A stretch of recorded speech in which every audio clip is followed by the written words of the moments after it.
은혜로우신 아버지 하나님, 저희들이 다시 주님 앞에 나왔습니다. 주의 크신 사랑 가운데서 한밤을 편히 쉬기도 하며 또 이 아침에 건강한 몸으로 일어나 주님 앞에 나왔습니다. 이것이 가능하도록 필요한 건강도 믿음도 열심도 주시고 또 자유로움을 주신 하나님께 감사를 드립니다. 이 세계 도처에 전쟁이 있습니다. 억압이 있고 가난과 지진과 그리고 많은 재난이 있습니다. 수많은 사람들이 지금 집을 잃고 헤매기도 하며 그리고 강제노동 수용소에서 그런 죽을 고생을 하고 있습니다. 영양실조로 인하여 죽어가는 사람들, 자녀들을 걱정하면서 먼저 죽기를 원하는 노인들, 말할 수 없는 어려움이 도처에 있습니다마는 우리는 이렇게 평안한 가운데서 나날을 지내게 하시고 오늘도 주의 전에 모여 기쁜 마음으로 찬송을 부르게 하시오니 이 은혜와 사랑을 진심으로 감사하옵나이다. 아버지 하나님, 우리에게 이렇게 특별한 은혜를 베풀어 주신 것은 우리에게 향하신 특별한 뜻이 있는 줄 믿습니다. 하나님이여, 주의 부름에 응답하고 오늘 내가 처한 이 현실을 통해서 주께서 나에게 말씀하시고 나를 인도하시는 그 길을 밝히 깨닫게 하여 주시고 형통한 날에 교만하지 않게 하시고 어려워지는 날에 낙심하지 않게 하옵소서. 항상 새 마음으로 주를 섬길 수 있고 어차피 주의 손에 있고 어차피 주께로 돌아가야 될 저희들입니다. 주님의 거룩하신 뜻을 앞세우면서 주 앞에 정직하게 행하는 오늘이 되어지기를 간절히 기도하옵나이다. 우리는 현실을 다스리고 우리의 마음을 다스리고 우리의 잠깐 지나가는 기분까지도 다스릴 수 있게 하여 주시옵소서. 하나님이여, 하나님의 뜻에 합당하도록 생각하게 하시고 주님 기뻐하시는 대로 우리도 기뻐하고 주님께서 우리에게 베푸시는 은혜와 사랑과 그 기쁜 뜻을 알고 참으로 항상 기도하며 범사에 감사하고 그리고 항상 주님의 귀한 뜻만을 사랑하며 사는 오늘이 되어지기를 간절히 기도하옵나이다. 자비하신 주여, 오늘도 하나님의 말씀이 바르게 전해지게 하옵소서. 말씀의 능력이 있어서 병든 자를 치유하며 듣는 자의 마음이 열리며 어두운 세상이 밝아질 수 있게 하옵소서. 굽어진 마음들이 바로 설 수 있는 그런 능력 있는 말씀으로 전해지게 하옵소서. 이 말씀을 듣는 모든 사람의 마음과 처지를 주님 지켜주시옵소서. 오늘도 교회를 위해서 몸바치며 또 몸바치고자 하는 주님의 일꾼들, 그들의 가정과 기업을 돌보시고 하나님이여 복을 내리시사 온 교회가 하나 되고 주 앞에서 주님의 거룩하신 뜻을 이루는 귀한 성도들 되고 교회 되어지기를 기도하옵나이다. 주님을 위하여 헌신하는 자에게 복을 내리시고 주께 온 몸과 마음 물질을 바치는 자에게 하나님이여 약속대로 창고가 넘치도록 채워주시기를 기도하옵나이다. 자비하신 주여, 우리가 위하여 기도하는 자들이 복을 받게 하시고 또 이 교회를 사모하며 기도하는 모든 분들에게 은총을 내리시옵소서. 이 나라가 하나님 말씀 위에 서게 하옵소서. 대통령에게 지혜와 바른 판단력을 주시고 때로는 건강도 주시옵소서. 주여, 이 민족, 이 나라의 길을 바로 인도할 수 있는 위정자들이 되고 정치가들이 되게 하옵소서. 거듭도는 실책과 또 실정으로 인해서 많은 어려움이 있고 우리 온 국민들이 내 마음이 지금 상하고 있습니다. 원컨대는 다시는 이러한 어려움이 없도록 도와주시고 주여, 온 국민이 신뢰하고 존경할 수 있는 정부가 되게 하여 주시옵소서. 이제 서로 사랑하며 서로 비판하고 무릇짓기를 멈추게 하시고 사리사욕이나 당리당략에서 헤어나지 못하는 이런 일들이 다시 없게 하여 주시옵소서. 모든 불의와 거짓이 물러가고 하나님의 뜻만이 조용히 이루어지기를 기도하옵나이다. 하나님 아버지, 저 북녘 땅에도 소속히 자유를 주시고 이 고난과 고통에서 건져주시옵소서. 굶주려 죽어가는 어린이들을 돌보아 주시옵소서. 우리가 저들을 돕느니 그들에게 참으로 위로되고 힘되게 하여 주시옵소서. 주여, 이 날이 복되게 하시고 주와 함께하는 날이 되며 은혜의 날이 되게 하여 주시고 좋은 소식을 들으며 아름다운 일들을 경영하는 날이 되게 하여 주시옵소서. 우리의 마음과 생각을 온전히 주관하여 주시옵소서. 해외에 있든지 여행 중에 있든지 구문에 나가 있는 젊은이들, 공부하는 자녀들이나 특별히 병중에 있는 분들, 슬픔을 당한 가정에 늘 큰 위로를 더하여 주시옵소서.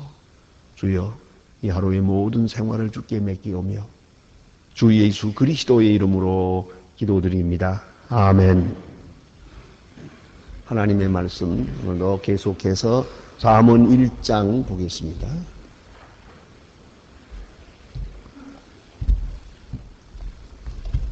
잠언 1장 오늘은 7절로부터 9절까지 보겠습니다. 잠언 1장 7절로 9절입니다. 지금 다 같이 한 목소리로 봉독하시겠습니다. 여호와를 경외하는 것이 지식의 근본이거늘 인류한 자는 지혜와 훈계를 멸시하느니라. 내 아들아, 내 마음을 들으며 내 의미의 법을 떠나지 말지. 이는 내 머리에 아름다운 관이요 내 목에 금사슬이니라. 아멘. 오늘 이 본문은 잠언의 총 주제가 되는 말씀이옵니다. 잠언의 서론 부분에서 지금 우리는 보고 있습니다.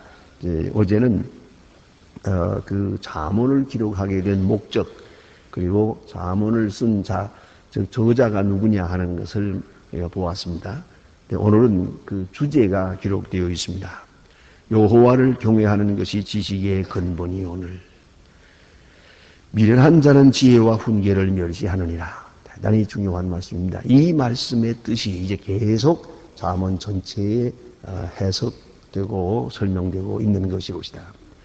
이제 잠언에 기록한 목적으로 돌아가서 다시 생각해 보십시다. 잠언을 왜 썼느냐 하면 이렇습니다. 어리석은 자로 슬기롭게 하고 젊은 자에게 지식과 근신함을 주기 위함이니 그랬습니다. 어리석은 자를 지혜롭게 하고, 예? 결국은 지혜로 사는 세상인데 지혜가 없어서 어리석고, 그 때문에 아주 자기 스스로를 해하면서 살아요. 자학행위를 하면서 살고 멸망의 길로 치닫고 참 스스로 불쌍한 길을 가고 있는 것이요. 그런 거로 지혜를 줘야겠다. 역시 지혜의 왕의 생각입니다. 지혜의 왕 솔로몬은 생각합니다. 근본은 지혜다. 물질이 아니요. 이 경제 문제, 정치 문제가 아니고 이것은 지혜의 문제라는 것이죠. 그래서 그는 이것을 경제 문제를 해결해주고 정치를 해결해주고 뭐 이런 이야기로 물질적인 것으로 생각지 않고 역시 보이지 않는 지혜, 하나님께로부터 오는 지혜를 가져야 된다. 내가 지혜를 구하여 얻어서 그로써 지혜의 왕이 되고 이 나라를 이렇게 평정하고 지혜로 천하를 다스릴 수 있는 것처럼 이어지는 우리의 젊은이들도 지혜의 사람이 되기를 바랬습니다. 그래서 어리석음을 버리고 지혜롭게 되고, 그리고 젊은 자에게 지식과 근신함을, 젊은 사람들 자기 힘을 의지합니다. 그리고 젊었을 때 많은 지식을 얻어야 됩니다. 지식을 축적해야 됩니다. 그리고 그 지식이 지혜로 화해질 수 있어야 됩니다. 지혜화되어야 됩니다. 그 죽은 지식은 소용없습니다.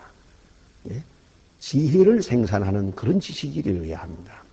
그래서 지혜의 말을 받아들여서 지식을 삼고 그것을 내가 사랑함으로 지혜가 되고 그 다음에 근신해야 될 것이다. 그래서 할 수 있는 일도 하지 않고 욕망이 있어도 자제하고 뛸 수 있어도 뛰지 않고 또 그리고 감정대로 정욕대로 행하지 않도록 그런 근신하는 일이 스스로 몸을 삼가는 일이 있어서야 되겠더라 하는 것입니다. 그런데 이제 문제는 여기에 있습니다. 지식을 어떻게 해야 얻느냐 하는 겁니다. 아무리 가르쳐봐도 지식이 이루어지질 않아요. 듣질 않아요. 도대체가 듣질 않아요. 또 하나는 좀 지식을 가졌다 하더라도 지식대로 살질 않아요. 이게 바로 문제입니다. 이 현대인의 가장 큰 죄가 이 세 가지가 있습니다. 하나는 공부 안 하는 죄요. 또 하나는 행하지 않는 것이요. 아는 대로서는 행해야 되는데 말만 하고요. 행하지 않아요. 또 하나는 가르치질 않는 것이요. 자기가 행할 뿐더러 행해서 얻었으면 또 못해서 실패했으면 이 소중한 것을 이 지혜가 생겼거든요. 이것을 이제 나는 지나가지만은 다른 사람에게 가르쳐야죠. 그래서 다른 사람도 다 나와 같게 되기를 바라지 않습니까? 그래야 되는데 가르치질 않아요. 이것이 바로 문제란 말이죠. 그래서 솔로몬은 생각합니다. 가르쳐보기도 하고 또 권면해보기도 하고 책망해보기도 했어요. 그런데 영 이루어지질 않아요. 지식이 성립되지도 않고 아는 대로 행하지도 않고 또 그 다음에 몸을 삼가지 못해요. 하지만 그걸 옳은 줄 알면서도 그 길을 행하지 못해요. 그래서 그는 생각합니다. 어떻게 하면 지식을 줄 수 있을까? 어떻게 하면 지혜로운 사람을 만들 수 있을까? 그래서 그는 원점으로 돌아가서 생각하게 됩니다. 이제 시편 119편에 있는 말씀 보세요. 듣기만 하십시오. 이미 공부한 것입니다. 제 119편 9절에서 말합니다. 청년이 무엇으로 그 행실을 깨끗이 하리이까? 주의 말씀을 따라 삼갈 것이니이다. 내가 전심으로 주를 찾사오니 주의 계명에서 떠나지 말게 하소서. 이것은 솔로몬 왕의 아버지의 말입니다. 청년이 무엇으로 행실을 깨끗게 하리이까? 할 수 없어요. 알아도 못해요. 결심해도 못해요. 항상 맹세하면서도 실천하지 못해요. 결국은 하나님의 말씀을 따라서 하는 길밖에 없어요. 그래서 오늘 성경은 이제 솔로몬은 한 단 더 발전을 시킵니다. 청년이 무엇으로 행실을 깨끗게 하리이까? 주의 말씀을 따라 하는 길밖에 없습니다. 솔로몬은 이제 말합니다. 여호와를 경외하는 것이 지식의 근본이다. 이렇게 말합니다. 이 근본이라는 말은 시작이란 말입니다. 원천이란 뜻입니다. 근본입니다. 헬라어 번역으로는 알케라고 합니다. 근본입니다. 그게 뿌리입니다.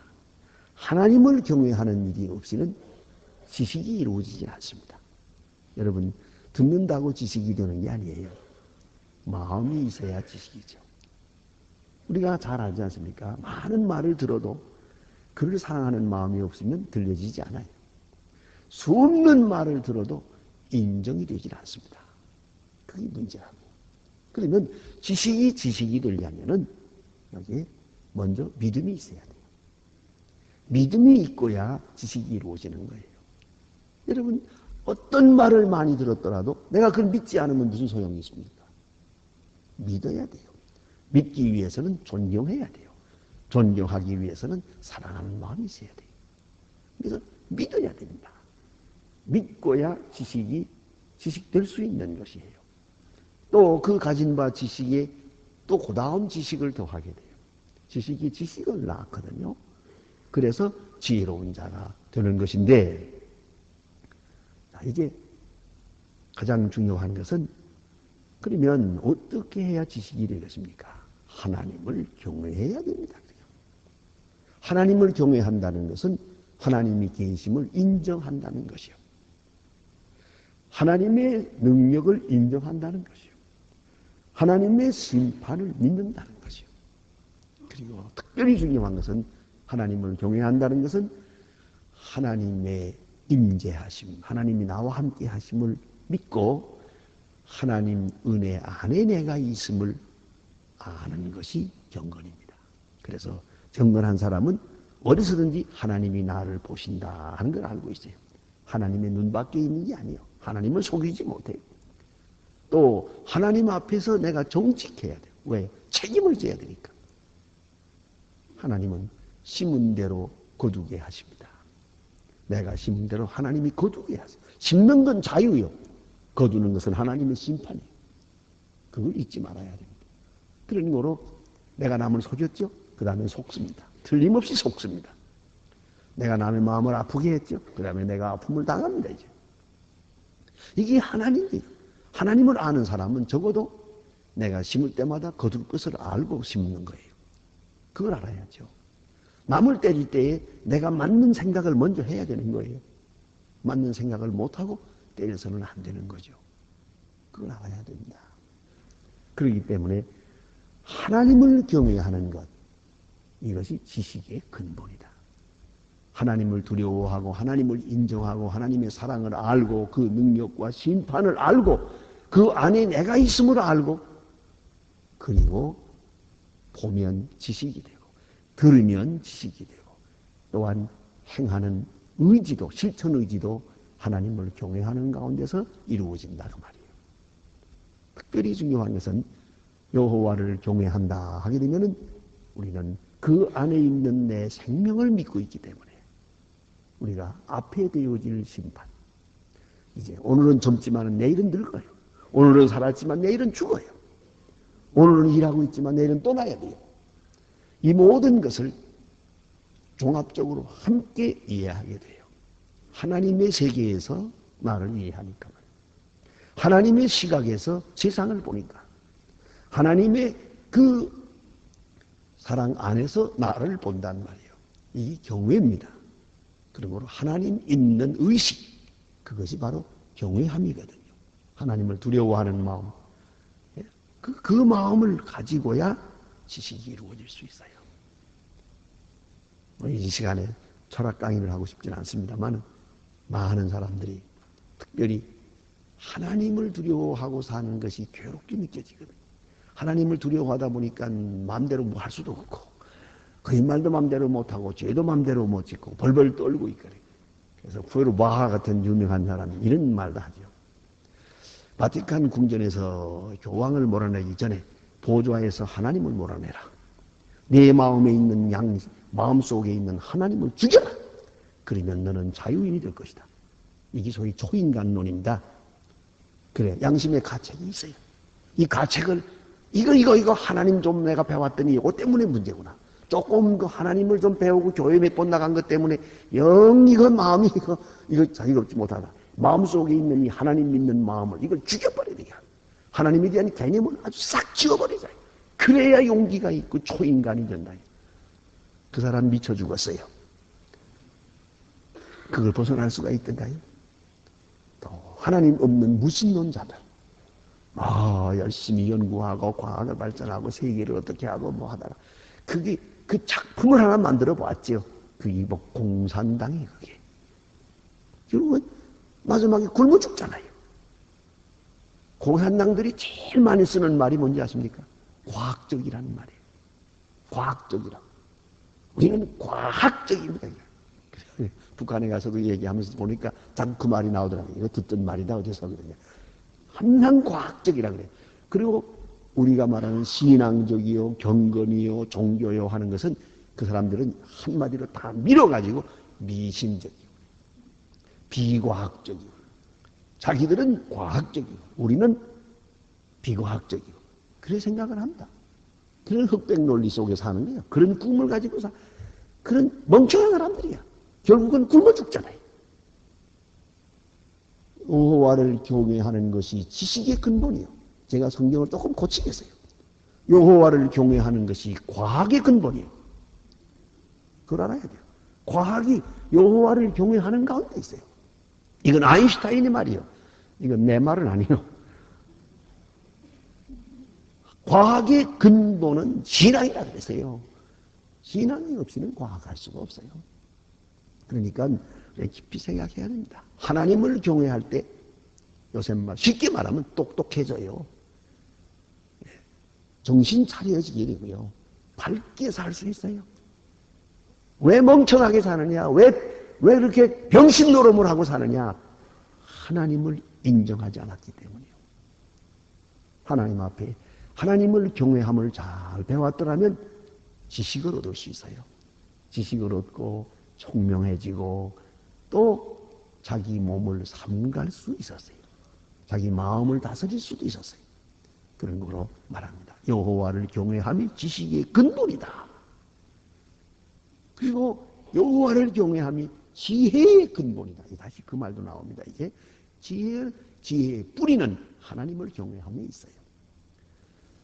야고보서에 보면은 지혜가 둘이 있는데 하나는 사람으로부터 오는 악마로부터 오는 지혜, 또는 하나는 하나님께로부터 오는 지혜, 두 가지가 있다고 말합니다. 우로부터 오는 지혜, 하나님이 우리에게 주시는 지혜. 이 지혜를 공급받아야 돼요. 그러려면은 분명히 하나님을 경외함이 먼저 있어야 되거든요. 그것은 마치 우리가 가지고 있는 전기 제품, 우리 가정 제품 많지만 이게 전치다, 테레비다, 요새 집집마다 전기기구가 많아요. 아니 얼마나 편리합니까? 예? 굉장히 돌아가고 다 소리도 나고 그렇지만은 전기가 탁 끊어지면 아무 소용없구만요. 그다음 무용지물이요. 정전되면 그만이에요. 좀 좋지 않은 얘기입니다만 북한에 가보니까 텔레비를 켜도 텔레비가 나왔다 들어갔다 하고 전기도 껌뻑껌뻑하고 도대체가 전등 둘을 켜놓고도 책을 볼 수가 없어요. 어두워서. 그리고 제가 여러 번 그 사람 교회에 그 컴퓨터라든가 혹은 복사기 제락스 복사기도 사다 주고 그랬어요. 그거 다 못 써요. 왜 그러냐면 전기가 악전이 돼서 말이에요. 이 볼테이지가 올랐다 내렸다 해요. 이게 100볼트면 100볼트가 나와야 되는데 이게 70볼트 나왔다가 150볼트 나왔다 하니까 전자제품이 다 고장나 버렸어요. 그래서 내가 좀 빈정대고 좀 비웃었어요. 그 호텔 안에 이렇게 그 카운터에 컴퓨터가 있어요. 컴퓨터 있는데 그 컴퓨터 쓰는 걸 한 번도 못 봤어요. 그래서 내가 이건 고장난 거예요? 하고 한 번 물어봤지요. 그러니까 아니에요, 씁니다. 그래서 쓰기 언제 쓰세요? 한 번도 못 봤는데 그래. 전기가 나빠서요. 솔직히 여러분 그걸 알아야 돼요. 그러니까 우리가 양전, 좋은 전기를 받아들여야 돼요. 거기에 딱 내가 연결이 돼야 내 몸도 내 뇌도 내 지혜도 내 판단도 바르게 돌아갈 수가 있는 거예요. 그것은 바로 경건이에요. 경건이라고 하는 것으로 경건을 통하여 하나님과 나 사이에 줄을 연결해 놓아요. 그러면 그로부터 내게 지혜가 옵니다. 그래서 오늘 성경은 말합니다. 여호와를 경외함이 지식의 근본이다. 그런데 어리석은 사람들은 이것을 거절해요. 경외함을 거절하고 나니까 멍청해지고 말더라 하는 얘기입니다.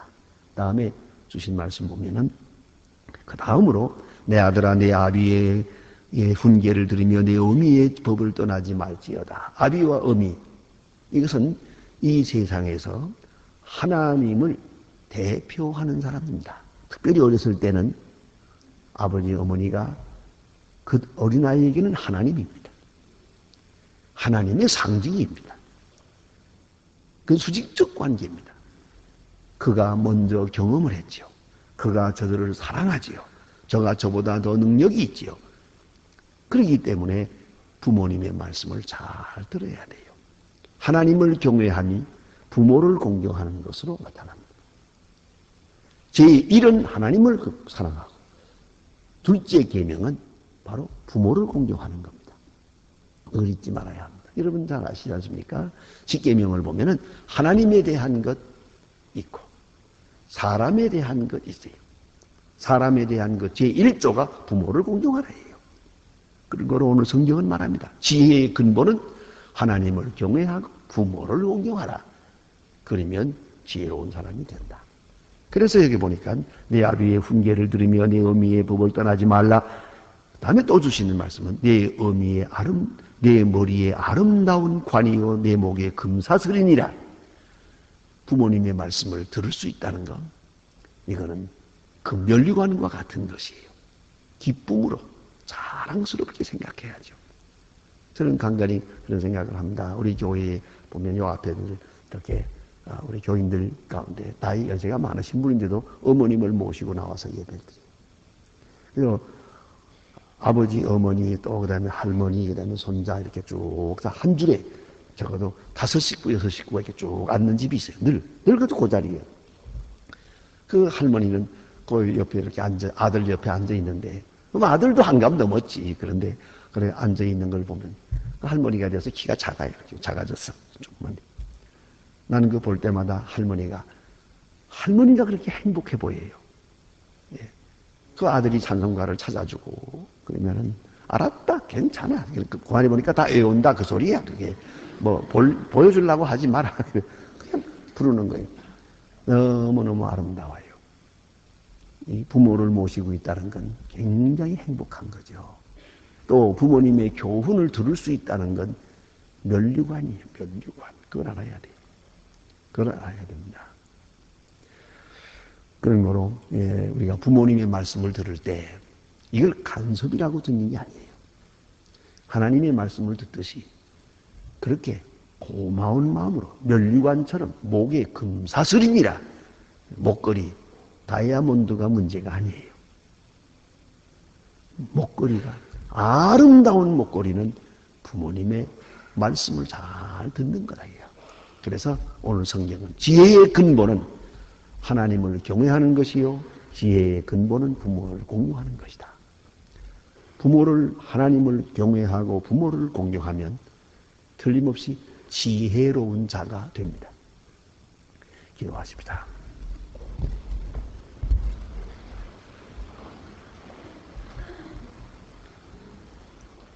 하늘에 계신 우리 아버지시여 이름이 거룩히 여김을 받으시오며 나라님 마하옵시며 시 하늘에서 온 것 같이 땅에서도 이루어지이다. 오늘날 우리에게 일용할 양식을 주옵시고 우리가 우리에게 죄진 자를 사해 준 것 같이 우리 죄를 사해 주옵시고 우리를 시험에 들게 하지 마옵시며 다만 악에서 구하옵소서. 내게 나라와 권세와 영광이 아버지께 영원히 있사옵나이다. 아멘. 아멘. 자유롭게 기도하시다가 돌아가십시다.